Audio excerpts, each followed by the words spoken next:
Welcome to the Teaching Journeys podcast, hosted by Dave Roberts. Humanity possesses a unique skill, the ability to pass knowledge from one generation to the next. This podcast embraces that ability, offering learning opportunities through conversations with extraordinary guests. Dave aims to leave a positive mark on individuals around the world. So before you dive into today's episode, please share this podcast with your network, including friends, family, and colleagues. And please consider leaving a rating or review. Your support makes all the difference.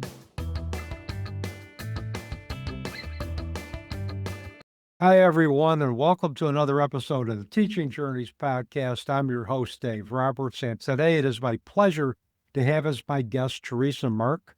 Theresa is 67 years old, originally from the Youngstown area, and she grew up there. She's been a registered nurse for 44 years. She has lived in Ohio, Germany, Pennsylvania, Indiana, and Illinois. She met her husband, Andy Mark Sr., in 1985. They have been together for 40 years and married for 35. Been living in Bolivar, Ohio for 23 years. They had their first son in 1995. Theresa was 37 when she had Andy Jr. He was and still is the light of her and her husband's life. When Theresa was 42, God blessed her with another little boy named Joshua David Mark. Theresa and her family are huge sports fans, and Theresa dedicates her life to being of service to those going through life challenges as a result of her own life-altering tragedy, which we'll be talking about in detail during this podcast. Theresa, welcome to the Teaching Journeys podcast. It's a pleasure to have you on the program today. Oh, thank you, Dave. I've been looking forward to this. I want to start to dedicate some of my time. I only work part-time when I want to. So in the next couple of years, I want to expand, not necessarily my viewership, but my support. And I want to lend support to a group of people that has been completely forgotten about. And we'll talk about that. You got it. First of all, before we begin, got to give a shout out to Portia Booker. Portia introduced us. She thought your story would be a good fit and would align with the mission of my podcast. And we came to find out that it truly did, because we had a lot in common in terms of the life-altering tragedies that have gravitated us to a life of service. Portia's great.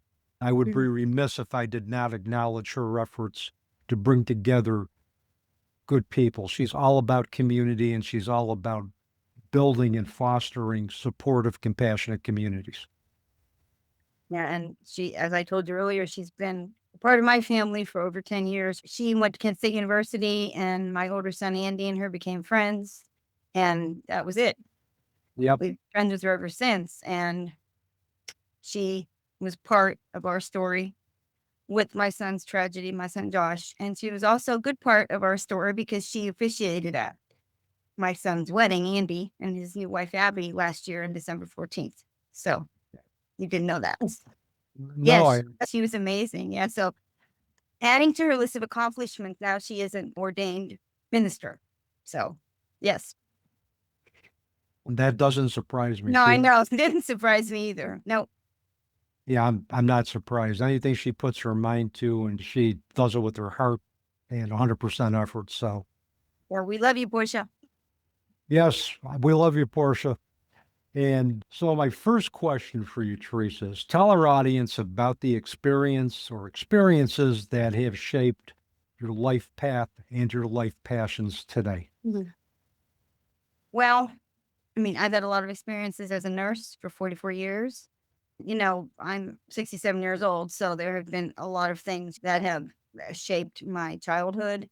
Some things I didn't tell you was I was raised a Catholic. I still pray, and that's actually part of my journey right now. And I've been struggling with my relationship with God, and that's been a struggle for me. I'm not an active Catholic. I don't really believe a lot of the things that they believe right now. So, but it has not affected my relationship with our Lord and with God.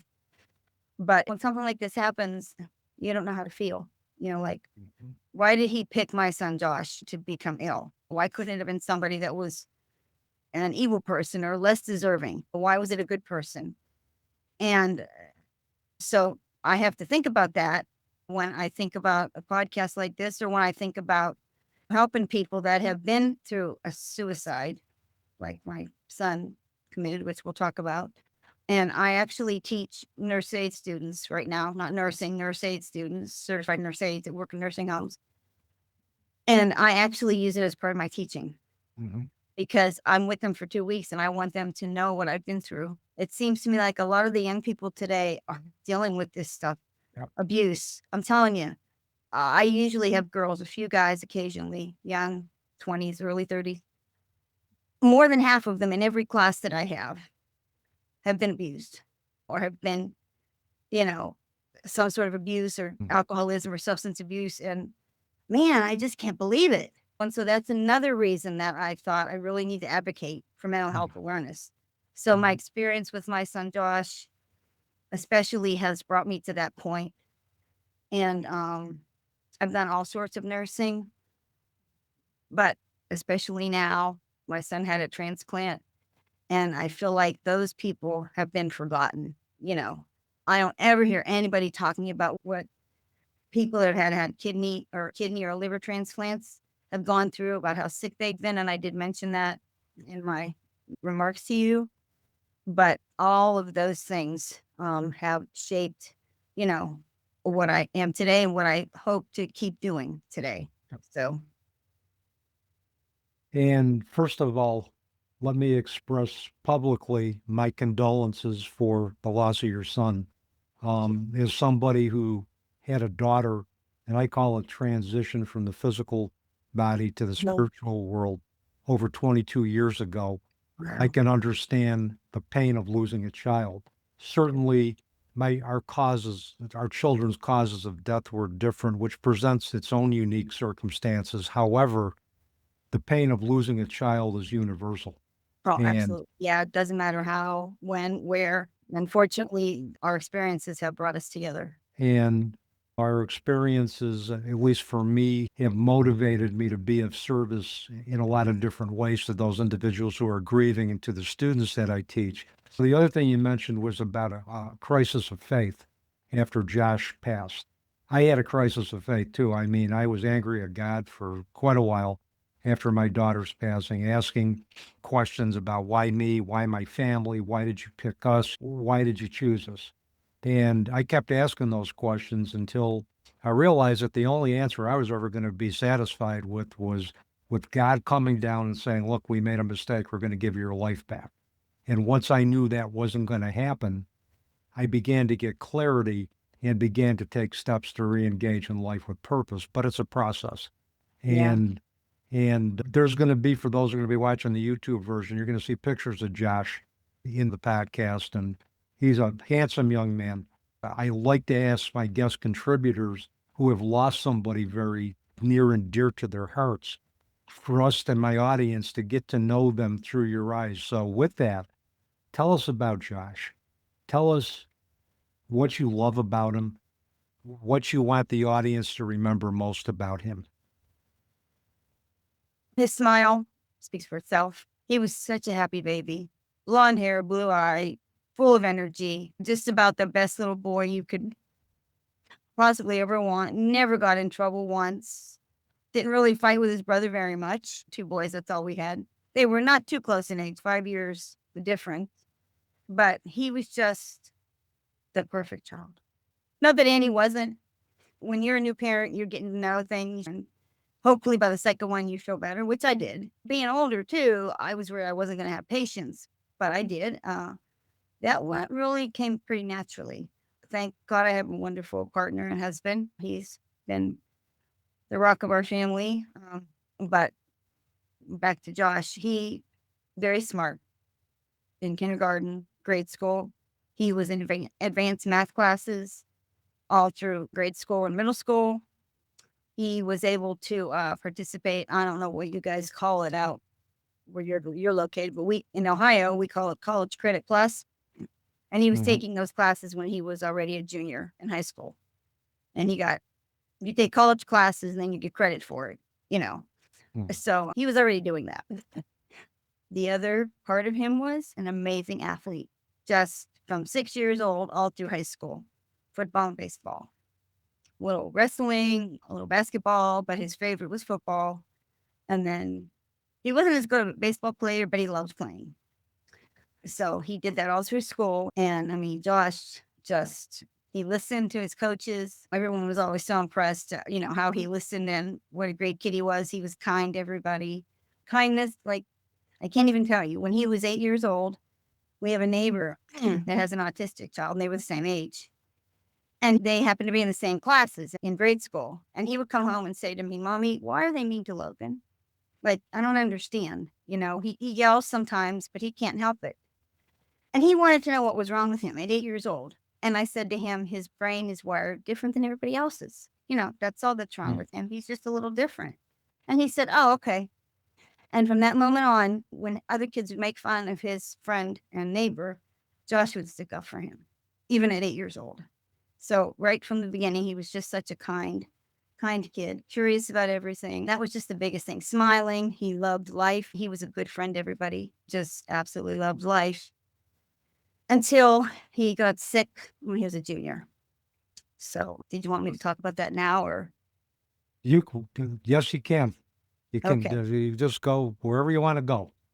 Okay. It was in 2018. He was going to graduate high school in 2019, which he did. But beginning of 2018, for the first 2-3 months, the kid was never sick. I mean, the most he had done was he had maybe 1 or 2 cavities. And this was when he was a junior in high school.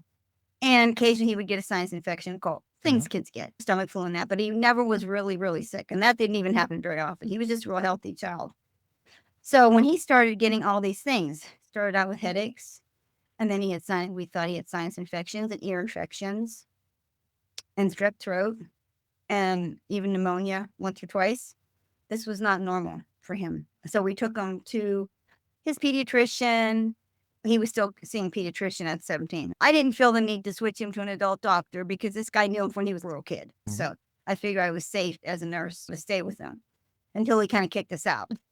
So this doctor knew him very well, and he would give me antibiotics and they wouldn't work. And of course I'd take him again and it still wouldn't work. So, and of course this always happened on weekends when your doctor isn't in. So I would take him to the 2, 3, 4 different hospitals around here, to the ER, to urgent or stat cares.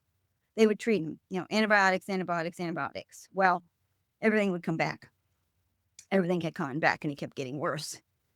So in April of 2018, he was a junior in high school, almost finished with that year, getting really good grades. He was in an engineering program at our local Kent State University campus.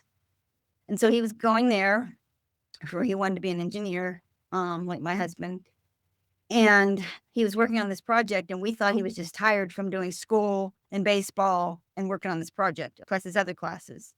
I think he had one other college class at the time. Well, things were getting worse. He started to look pale. And of course, it had to be that last week where he had to turn in that engineering project, right? And so I was out of town for work for 2 weeks, and I get a call from my husband and saying, Josh is really sick. There's something wrong with him. He doesn't feel good. He's limping. He was very pale. And the day before I came home, his skin turned yellow. He was jaundiced. But he didn't want to go anywhere. He was stubborn. He had to get that engineering project done. So the night he had it finished, this was in middle of April, end of April. I think it was after Easter. And I called him and talked to him and I said, Josh, we have to take you to the hospital. You're too sick. He goes, yeah, Mom, but I got to get this done. So my husband, I was still out of town. My husband went with him. I was only about an hour and a half from home. My husband went with him, got an A, did great, got first place on their engineering project. Project Lead the Way. The program is all over the country for high school students that want to be engineers. I called him and I'm like, you meet me at home. Came home, dropped all my stuff off. I'd been gone for 2 weeks. Directly took him to our local hospital in Canton. We were there probably an hour. The young doctor came in and said, I can't treat him here. I don't know what's wrong with him. He was essentially in renal failure at the time. They thought he had pneumonia. They thought he had a sinus infection, but they had no idea where all this was coming from. Plus, his blood work was, white blood cells were out the roof. His kidney numbers were horrible. It was almost like he was turning septic because he had been in renal failure for a while. And of course, that's what the jaundice was from. So immediately we have an amazing hospital in Akron, Ohio called Akron Children's. We're lucky to have 3 hospitals like that in Ohio: Akron, Columbus, nationwide, and there's also Rainbow Hospital in Cleveland. So, and when we got there, they weren't sure at first. They admitted him to just a regular room, but overnight he was having trouble breathing. So they had to intubate him. He was going into respiratory failure.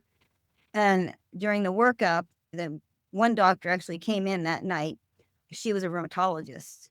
And what he ended up having was an autoimmune disease, very extremely rare. Only 1 in 2 million teens get it, and 1 in 1.5 million adults get it, called Wegener's disease or granulomatosis with polyangiitis. Essentially, it is called a vasculitis, which is an inflammation of the inside of your blood vessels. And his red and white blood cells were fighting against each other. At first, they thought he had leukemia. But with leukemia, you don't always have renal failure, so they cut that out. Then they weren't sure. It might have been AIDS, which is very similar. And we also have lupus on my side of the family and my husband's. So they knew it was some kind of autoimmune disease. But luckily, that evening that I took him in, there was a young rheumatologist who had seen the disease and had treated it.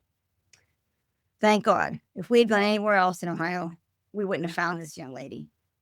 And thank God she was there because she knew what to do.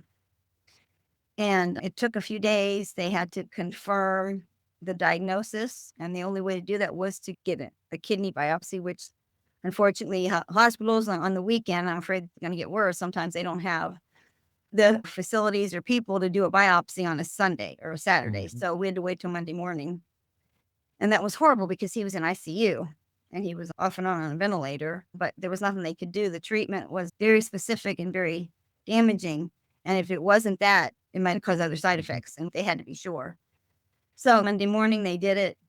They found out, but they did, prior to that, start him on a high dose of steroids, which is one of the things you do for autoimmune diseases.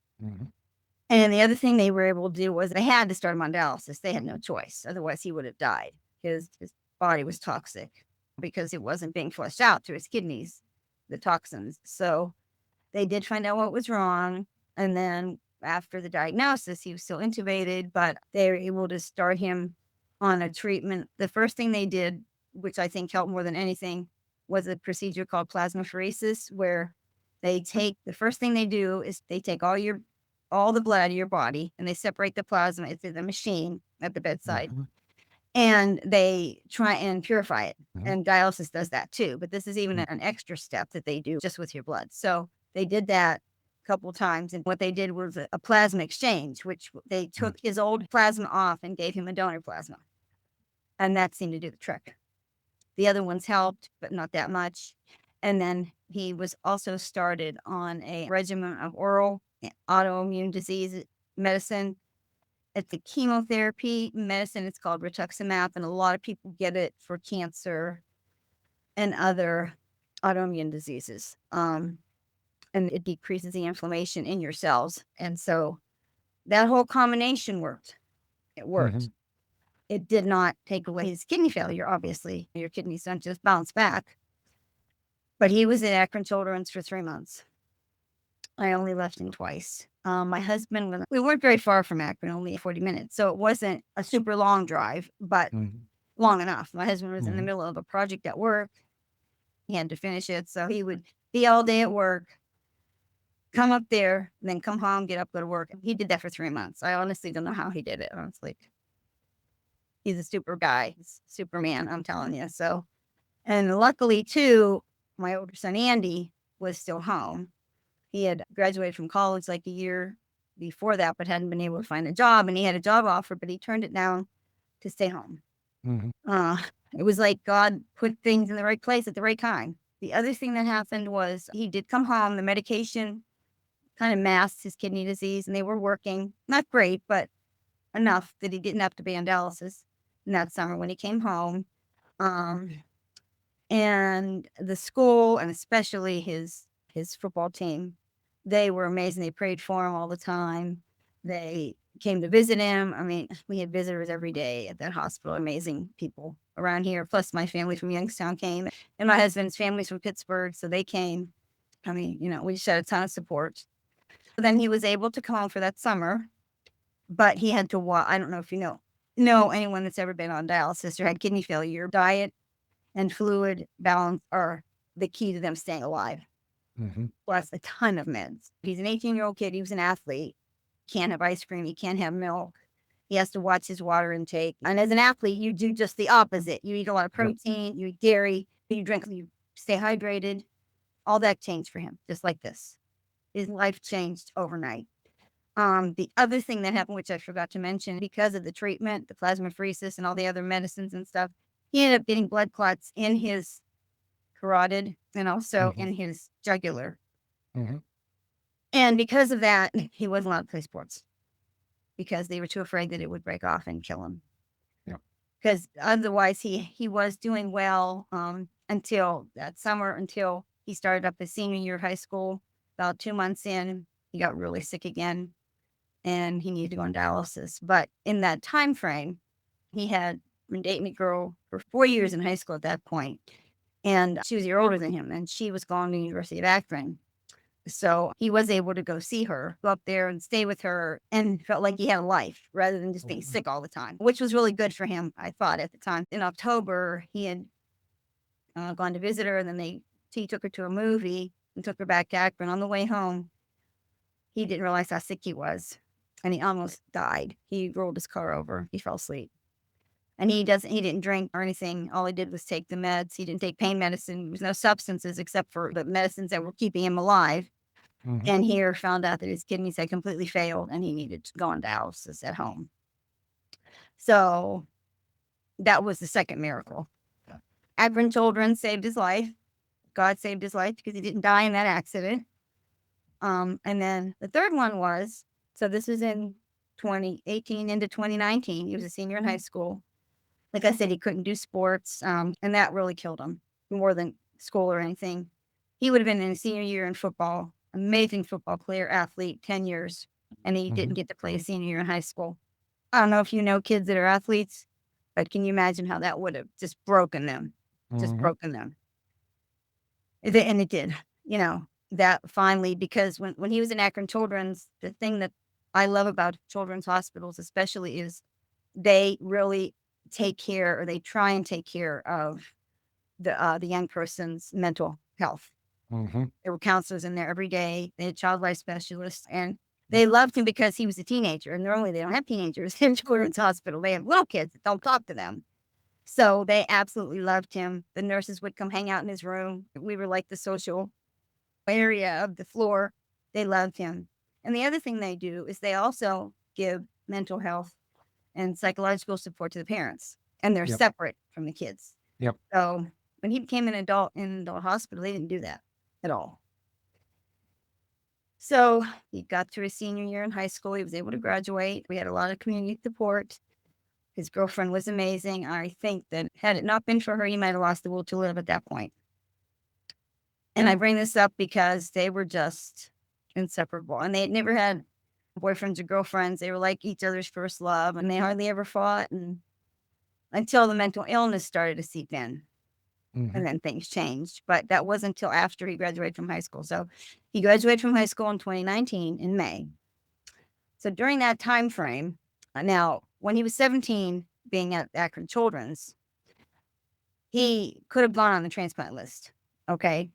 But he would have been last on the list, being an older child rather than a 2-year-old that needed a kidney transplant. So that was difficult for us to navigate. Once we knew he was going to be 18, Akron Children's got us in touch with the transplant department at Cleveland Clinic.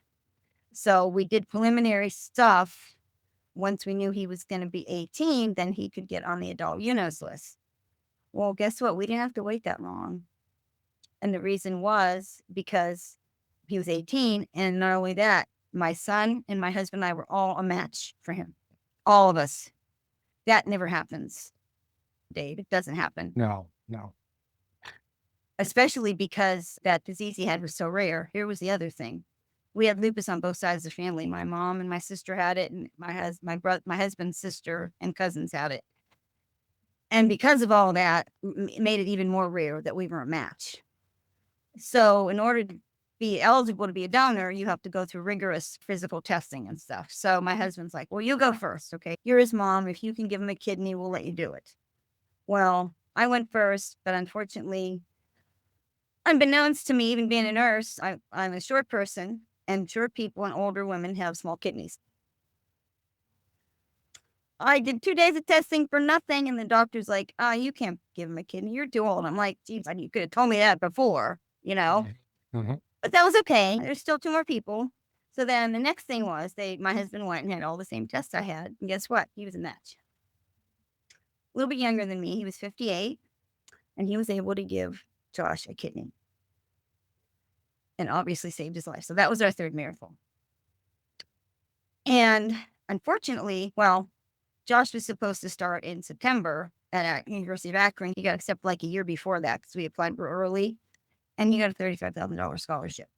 And that was the only place he applied. So it was amazing. And it was great because of what we had been through. It was so nice to have something positive, such positive news, the transplant and then that. But he wasn't able to start as a freshman that year because of the transplant. He wasn't allowed to be around other people for a while. Because his immune system was non-existent, and he couldn't be around people in a classroom or in a dorm just because it could have killed him, In January of 2020, he started with his college credit classes. Would have been at the end of his freshman year. So he was able to go to in-person classes for only 2 months, because you know what happened in March of 2020? COVID hit, and they closed all the universities down. They had to do online classes. Now, his girlfriend lived up there, but she lived by herself. And she worked at Arby's, and she had to wear head to toe coverage just to go and work. So it was a perfect scenario because he couldn't be around other people. We didn't go anywhere because nothing was open, but there was online classes. So they were still able to take online classes, and he can go visit her because she lived by herself. So that was at least one outlet for him, but that wasn't all the time. He didn't want to be up there all the time. So essentially he did his first 2 years of college engineering in his bedroom, which we found out later was the worst thing that could have happened.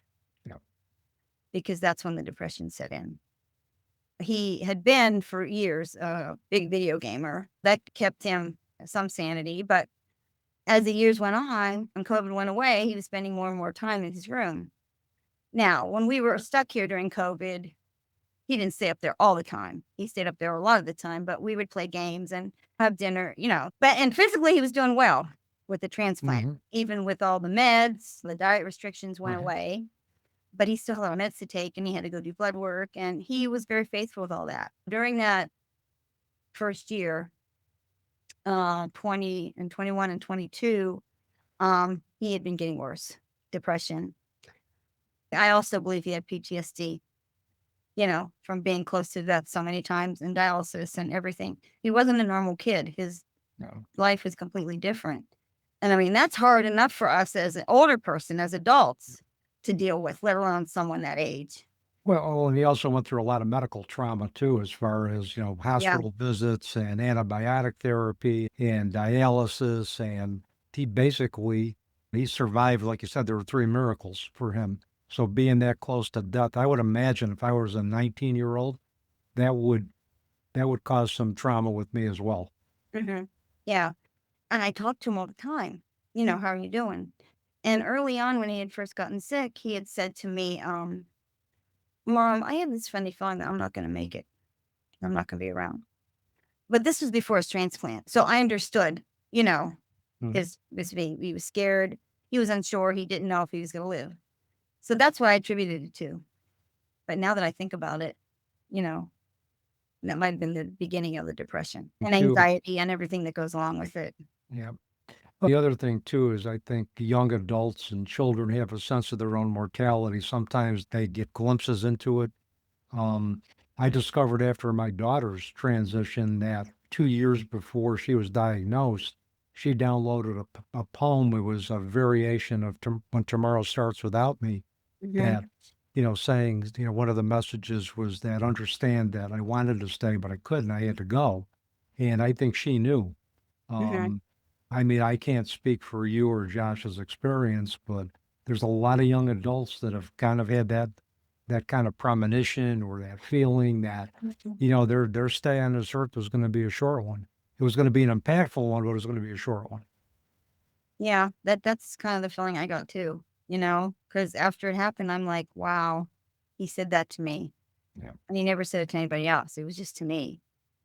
And it was just on a day, like in the summer, we were sitting here at home watching TV. And when I went up to give him a hug, ask him how he was doing, I asked him that every single day. And so did my husband. And he always said he was okay, and at the time he was. But in 2022, right, it would have been probably right after they started back with school. I think it was like a year and a half of staying at home, and then they opened the campus up again. And so he was schooling, spending a lot of time with his girlfriend up there. Things changed drastically. Just probably it had been coming on, but he didn't notice it. He started having a lot of difficulty at school, like brain fog, couldn't focus. He was never, ever like that, ever. And unbeknownst to us, he wasn't doing well in school. He never told us. I didn't find out till later. But when I look back on it, the college had already known because he had, gotten a reprieve from his first semester. When you go to a state university, you have to live there. But he, didn't have to live there because of his, health. So he was able to stay at home. So they already knew about his medical history. And so he had his, and I have to say this, and I'm sorry if I'm doing it because they were wonderful until they weren't, but it wasn't everybody's fault. I feel like he got lost in the system between the Cleveland Clinic and our family doctor. So he had his kidney transplant at the Cleveland Clinic. He was one of the youngest recipients ever. They loved him up there. He had a really wonderful young male nurse who was his case manager. And I shout out to him because he was just great with Josh. And they really kept an eye on him, or so I thought they did. But they do not have a dedicated psychological mental health program for people after transplants. Now, I don't know if things have changed. I've been trying. I called them twice. They never called me back, but I'm going to keep pursuing it. And, I mean, this isn't saying anything bad about the hospital. They save lives every day there. It's amazing. Like I say, we have amazing healthcare here in Ohio. But the thing is, the people, especially the people on dialysis, they go through these emotions every single time they have dialysis. Are they going to come out and have to go to the hospital? Are they going to die the next day? I mean, this is just ongoing. And sometimes it's 10, 15 years that people are going through this. So wouldn't you think that when they have a transplant and they're better, they've been sick for so long and now they're better? They did not have a dedicated program. Well, when I told his nurse manager about it, and he had talked to Josh a few times about what was going on, they did get an appointment with a psychiatrist at Cleveland Clinic. She canceled the first one. He made another one. He went there. She talked to him for about 10 minutes. That was it. She put him on antidepressant. She didn't follow up with him, nothing. He had called there numerous times. They never followed up. Well, by that point, the transplant meds had affected him intimacy-wise with his girlfriend. And he didn't tell me this, and they ended up breaking up. And he hurt her pretty badly. He wasn't the type of kid that would have hurt her on purpose. Had it not been for his illness, I don't think any of that would have happened. He loved her. He wanted to spend the rest of his life with her. He told me, but he couldn't function as a young man. And there were a lot of other things. The depression affected his hygiene. He couldn't focus. He wasn't himself at all. So then he started dating another girl. And after a couple months, she came to me and she said, he's really depressed. I know this because I've been there. And she said, I'm worried about him. But she had a little girl and they were close. And she said, I can't be around someone that's unstable because I love him and I care about him. And my little girl loves him, but I can't have her love him as a daddy when he's not healthy mentally wise. So I gave her a lot of credit for that because she alerted us to it. So at that point, he did go with me to our family doctor, who was a male, and Josh never really did well with females. I'm not explaining it. He just felt more comfortable with our doctor because he was a man. Mm-hmm. And I was in the room and he just poured his heart out for an hour, which I thought was something really good. What happened was, like a month or two later, Josh said to me, Mom, I'm feeling really anxious and I don't feel like the medicine is working. So the doctor prescribed him a double dose of Lexapro. Now, being a nurse, you would have think that I would have known, well, the side effects. I did not, and I should have. And 6 months later is when he took his own life. Was that one of the side effects of Lexapro, Teresa, is suicidal ideation? And the top one is Wow. the number one side effect. Yes. And And doubled Yes. double the dose. And I'm thinking he wasn't himself after the kidney transplant, physically, emotionally, engagement wise, which was the total antithesis of who he was before he became sick.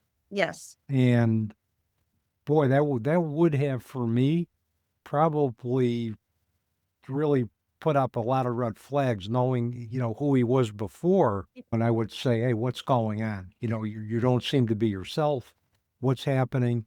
What can we do to help? What can we do to support you through this time? Right. And show some compassionate presence at that point. It sounds like there's a lot of people in the healthcare system that knew him because of knew who he was before he became sick, and then saw what he became after. Well, that's what I thought too, especially because he sat in that doctor's office and told him everything. Mm-hmm. Well, he was supposed to start counseling, not only through Cleveland Clinic, but through our family doctor. And they sent him the information and he never did it. But the doctor never followed up with him either. Yeah. Which I feel like he should have. And he was 18 and I, at that point 19 or maybe even 20. As a mom, I couldn't tell him what to do. Yep. I could talk to him, I could explain to him, you need to go to therapy. Oh, I'm okay. But he was getting worse and worse. And Yep. the hole he was going in was even deeper. So after the second girl broke up with him, he kind of wasn't really that upset about it. But luckily at the time he had a full-time job, Mm-hmm. and he loved what he did. And I really believe that kept him above water enough to stay alive at that time. And so he went that whole summer and he met a girl online and they became friends and they were kind of dating, but she lived far away. So he didn't see her that much. And they were just kind of young lovers, friends with benefits. She was more of a friend than a girlfriend to him. Mm-hmm. And it was during that little time frame there that he realized that he shouldn't have never broken up with the first girl. He told me that she was his soulmate. And apparently she did feel the same way. But the problem was he hurt her really bad. And that, of course, weighed on him more than anything, I think. And she was with somebody else. So, but what we found out later was they had spent time together a couple of days before he died. He went to a concert with her because she didn't drive. And she asked him to go, knowing full well that they had, Josh had a girlfriend, kind of, and she kind of had a boyfriend. But they were going as friends. Well, Yep. Josh didn't see it that way. He thought it was a way to try and get back together with her. Mm-hmm. And she told me afterwards that the time they spent together, it was like 10, 12 hours. They had to travel a couple hours to this concert and stay there and then came home.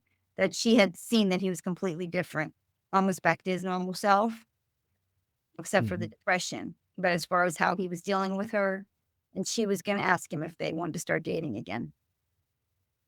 Like a couple of days after he did it, she was going to call him and say, I think we should start going out as friends first and maybe start dating again. And that was the hardest part. Yeah. Because she couldn't say, oh, let's just get back together right now. And he was upset about that, and he didn't tell his current girlfriend that he went to this concert as friends with this girl. So the night before he passed, she broke up with him on the internet, didn't even call him and talk to him. And I found out later through all his text messages, and he was on this thing called Discourse, which is a social media group that younger people use, and a lot of gamers use it, apparently. Yep. And he had been saying things like he's hopeless. He hadn't been happy for 5 years. He told her he didn't want to live. And she knew about this, and they broke up. And she was not, I'm not going to say a well person, but she had been through a lot in her life. And so she took it really badly. And she knew all this. He had, in the text messages, he said he was going to end his life. Mhm. Well, instead of calling us like that night, us or even the sheriff, somebody around, she'd been to our house. She knew where we lived. She didn't call anybody. She just, she didn't, she had been Mhm. through a lot. She'd been traumatized and she didn't feel like she could do it. So the next day after she didn't hear from him, she called the Akron police. It was too late. He had already done it. Yeah. And the last phone call he made was to his first girlfriend. But she was worried that she was giving him false hope and she didn't want to answer the phone and him think right away they're going to get back together. So I understood where she was coming from. Plus, she was at work and she couldn't pick the phone up. But that was the last person he called. Yeah. And of course, you can imagine how she felt, like it was her Mhm. fault. She didn't answer the phone. And so it was just like the system failed him the whole way through. Now, I'm not blaming the Cleveland Clinic. I'm not blaming our doctor. But the first person I blamed was obviously myself. I was a Mhm. caregiver. I should have seen the signs. Yeah. But I still don't think, because there was no note, and except for those 2 text messages, which was just the night before he passed. And one other time he was with his first girlfriend, but they were having a fight. And you know how I can remember dating somebody and they were going to break up with me, and I would say, "Oh, I'm going to kill myself." It's just an emotional Yeah. reaction, but I didn't mean it, and he didn't mean it at the time either. But that was the only other time he had ever said anything like that to her. And they'd been together for almost 7 years, so she knew him better than anybody. If she would have seen that, she would have done something right away. But this girl didn't know Josh that well, and I just wish she had seen it, because even when they were together for those 12 hours, he never said anything to her. He was so happy to be with her. They were starting to trust each other again. And he knew it was going to be a long time because he really hurt her. And he knew it was his fault. But when we look back on it, all the things that were happening because of his mental illness. They were not Mhm. him. He would have never cheated on her. He was just so confused, and his body wasn't, he was felt sick, and, he couldn't perform as a man. And by the time he realized that she was the love of his life, it was almost too late. And he Yeah. didn't see any way back. But it was December 6th of 2023. I was starting to put up Christmas decorations. And I was going to wash my curtain, because that's what I do. He took my curtains down for me. And then he said he'd be back later in the day. One thing he loved to do, because he still liked to stay fit, because he'd been an athlete for so long, he went to the climbing gym. That was one thing he was allowed to do after the transplant. And so he'd been going there for years, and they knew him real well there. And it was right on campus. Yeah. Well, instead of going over there, he went to the parking garage and took his own life with their handgun. He never made it to the climbing gym. And he had been fighting with that girl overnight and apparently crying. And I don't know how I didn't hear him, Dave. How can you not hear your own son sobbing all night in the other room? I don't understand that. That still haunts me. Why did I not hear him? Mhm. Probably because he didn't want me to, or his dad, or Mhm. his brother. But I don't think he had it planned. I think it happened overnight. And then he decided it was too much and he couldn't take it anymore. Yeah. I think for a lot of individuals who contemplate or complete suicide, it's just that they feel their situation's hopeless. There's no solution to their problems, and they just feel overwhelmed and they just want to end their life. And a lot of the things that you talked about is feeling guilty about, gee, should I have seen the signs? Could I have done something more? I think those are some of the unique challenges that I talk to other parents whose children have died by suicide. And that's some of the unique challenges that they go through is, could I have seen the signs sooner? Could I have done, but yeah, obviously with Josh, everything you did for him was out of love. When somebody makes up their mind they're going to die by suicide, they've usually got a plan and they don't tell anybody. And unless you had medium-like abilities and could see the future, there wasn't any way you could have even seen that or even, and I like to think we have confidence in our kids to solve their own problems, especially if we've laid the foundation for that. So, but the other thing is that a lot of parents and individuals who are survivors of a loved one who have died by suicide, they get these questions all the time by a society that wants answers, and there's no answers to a complex situation like this. And what it ends up doing is it isolates the parents more from a community who should be supportive. Mhm. And those are some of the unique challenges. I don't know if you've experienced any of that yourself, um, but those are a lot of things that I've seen and I've heard from other parents whose children have died by suicide. Well, honestly, not so much from my community. I mean, I live in a very small area. And of course, my husband already knew everybody because we had been involved in sports for 15 years and we knew everybody. And so, but here's the other challenge that I had in November of 2023. It was November 14th. Where are you located? I'm in upstate New York, Utica, Oh, New York area. you might have heard about this then. Our local high school, Tuscarawas Valley High School, our band was going on a charter bus to Columbus for a yearly band concert, and it was in November before Christmas. Yeah. And a semi truck driver plowed through a car into the bus and into another bus, and 6 people died, 3 students and 3 teachers. And one of those teachers was my son's favorite math teacher. So Yeah. this was only 3 weeks before he took his own life. When I told him that day, he was up in his room, and I told him what happened. He didn't really cry or anything, but he had told his best friend who had been in class with him with this math teacher.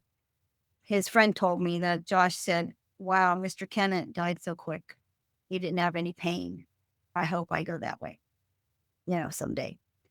Now, Billy said he didn't say he was going to do anything, but he thought it was odd that he would think about that instead of Mhm. feeling sad that the guy died.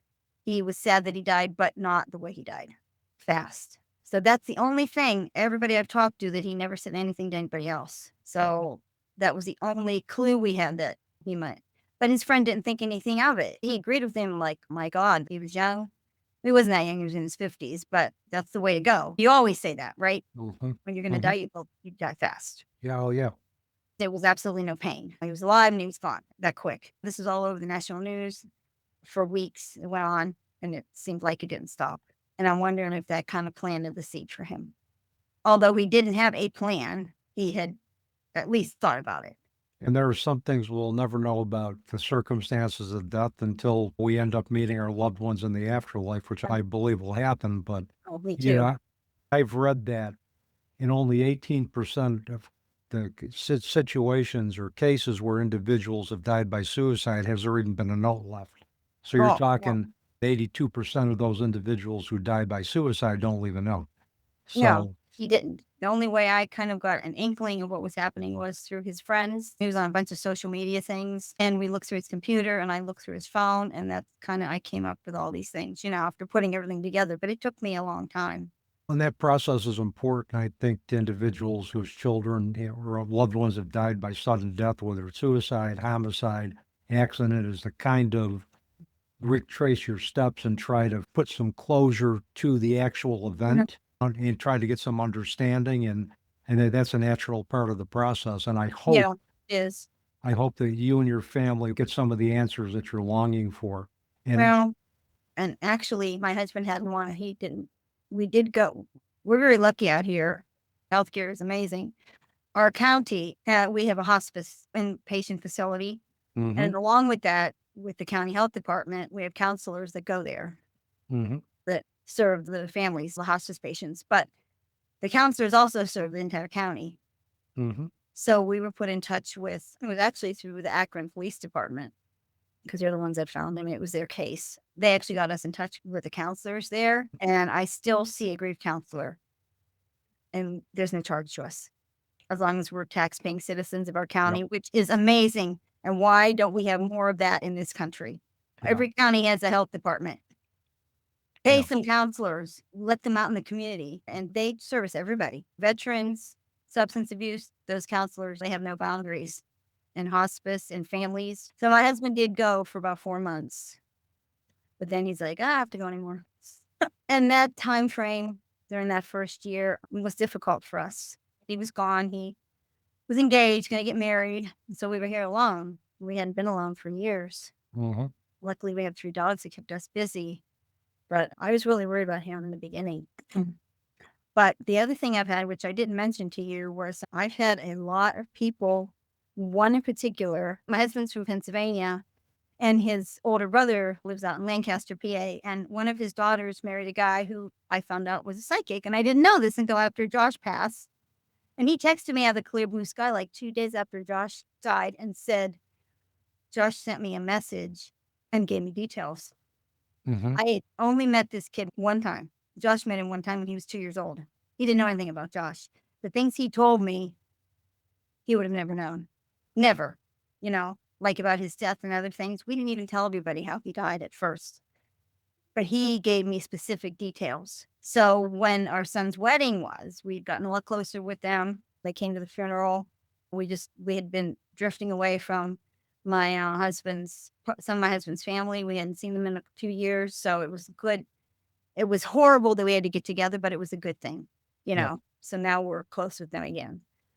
During my son's wedding, they came for the wedding, and his name's Richie. He was able to give my husband a reading that he would never have known about because I never talked about it. And Josh was worried about finances because we didn't realize out of the clear blue sky, my husband had one of those college savings accounts for Josh, Mm-hmm. Mm-hmm. and he had a lot of money in it. So Josh didn't have to really pay for school plus his scholarship. One day he came up to my husband and said, I want to start paying for my own classes because he was working full time and he had a good job. He was making a lot of money. Mm-hmm. My husband didn't understand why, and I didn't either. We came Mm-hmm. to find out later that he had really bad grades those 2 semesters. Yep. That wasn't his fault, and he thought it was. It was Mm-hmm. brain fog. It was all the symptoms of depression, PTSD, you name it. He had them Mm-hmm. all. We found out later. And they knew that he wasn't well. We'd even had our family doctor sent the dean of that school saying, that if he has difficulty, this is why. They Mhm. knew that he was struggling. And apparently their not counselors, what do they call advisors, Mhm. college advisors had talked to him, Mhm. and they were letting him repeat classes because he assured them that he was getting the help that he needed. And even though he wasn't getting all the help he needed, he was living at home, it was stable. And so they let him repeat, and he actually was able to bring some grades up. Colleges aren't in the business for kids to Yep. fail. That's not what that's what their job is. So they were wonderful to him, you Mhm. know, and we just found out all this later. And so that whole thing about money that Josh was worried about, Richie said that to him, sitting right here in this office. There's no way Richie would have known about that. My husband told me after he died that he wondered why Josh wanted to pay for his own classes. I didn't Yep. know about it. Yep. Good evidentiary mediums will give you information that's only known to the family. And Yeah. a good medium in early grief can help an individual, some families find comfort. A bad or a non-reputable medium can do more harm than good. So I'm glad you at least you Well, got that. yeah. And I mean, I have joined a group since after we met Richie. I have joined 2 survivors groups for women that do monthly Zoom meetings with mediums, Good. and they don't charge. They're free. They don't charge you anything unless you want to do private meetings with the mediums that you meet on this. But they Mm. do it every couple weeks, and you should see. There's thousands of people on those Zoom calls. They're amazing. Yeah. Thank God for them. Yep. I know. And then a friend of mine that I met through all of this lived here, and I met her through one of my other friends, and we hooked up, and her and another lady and I had all been survivors of suicide for young kids. It was her granddaughter at 12 and the other lady, her son at 26 or 28. And so I met these 2 ladies. And since then we have formed a group of survivors, and we have about 10,000 members now. This is only a year ago. Wow. Amazing. It's called Kayla's Legacy. And we've connected with women and men and parents and siblings all over the world. And I also joined another 2 grief groups out here in Canton, where I live in our county. So it's all led to really good things. So And through those groups, is that how you're creating awareness about the need for mental health resources for transplant yes, recipients? yes, it is. Yes. And I was also on a podcast with Jennifer Rogers. I don't know if you know who she is. I've been on her podcast too. Yes, She's great. She's great.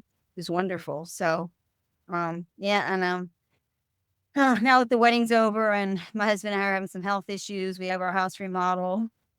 So now that all that is finally done, now I can actually get back into what I wanted to do in the first place. Well, great health awareness for transplant patients. So, and one of my last questions for you is, what are some of the resources that you think are important for transplant recipients to have regarding mental health that's maybe different from traditional mental health services? absolutely. Yeah. Well, the first thing you need to do, they need to find a support group, at their hospital or their community. They're out there. Mhm. But the thing that I'm worried about is I don't know that they're specific to patients and what they've gone through before transplant. You can join a lot of support groups, but are they going to be specific to your needs? I don't know. But talk to your doctors. Mhm. I actually, one of my best friends in the whole world, her brother has been a nephrologist in Toledo, Ohio for 40 years. And he never really thought about that side of it. Mhm. He told me that they do have specific groups for transplant people.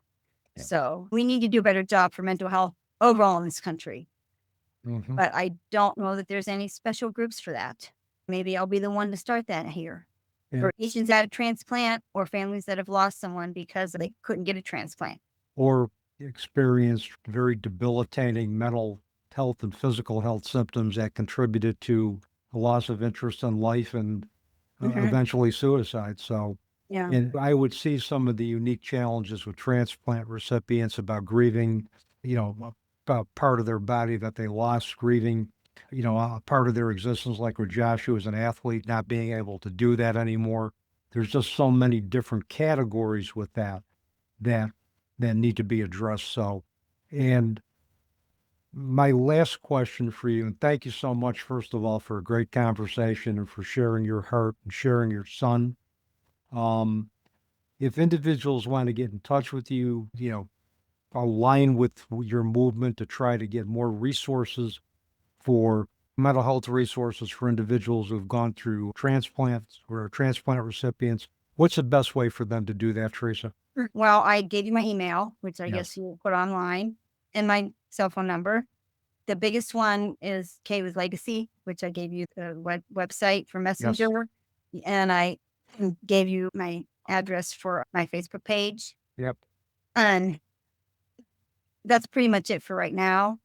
But just find some support groups. I am honestly surprised that more people have not committed suicide waiting for transplants because they're so sick and they're so tired of being sick. Someone has cancer, you're not going to get a cure. There's no cure for cancer. And eventually, it's going to take your life. Okay. With transplants, there's no beginning and there's no end. They're in limbo. They don't know. Yep. Are they going to live? Are they going to die? Can they live this way for another 10 years while they're waiting for a transplant? Yeah. There's no conclusion. There's no way to have any closure with that because they just don't know. They really have no idea. Yeah. Yeah. There are some cancers that are supposedly good cancers where they're treatable, and there's others that aren't. But Research is getting better all the time, and thank God it is. That's why being at a place like Akron Children's, even though my son was so sick, it was very difficult. He was his kidney bed, they called it. They had a couple beds for kids with dialysis and kidney problems on the oncology unit. But we also got to be there and watch babies have cancer for 3 months. Now, thank God, Akron Children's has a very good survival rate. Not as good as St. Jude's, but about 98%. Well, Theresa, thank you so much again for a very wonderful, very engaging conversation. I wish you well in your future endeavors, and I will be rooting from you from upstate New York. That Kaylee's Legacy and your Facebook group takes traction, creates awareness about the need for mental health resources for transplant recipients. I will be cheering you from this part of the country. Thank you. And maybe after I get this going, I can come back again and we can talk some more. Yeah, we can do that. We can maybe look at a follow-up episode a few months down the road and see how things are progressing with the movement. So again, thank you so much for your time, for your heart, and for sharing your son with us today. Oh, thank you, Dave. Wait, I gotta just show you. This is my beautiful, wonderful, sweet, amazing boy. And he is a very handsome young man. And thank you. You're welcome. And with that, that's a wrap on another episode of the Teaching Journeys podcast. I'm your host, Dave Roberts, wishing you peace. Thanks again, Dave.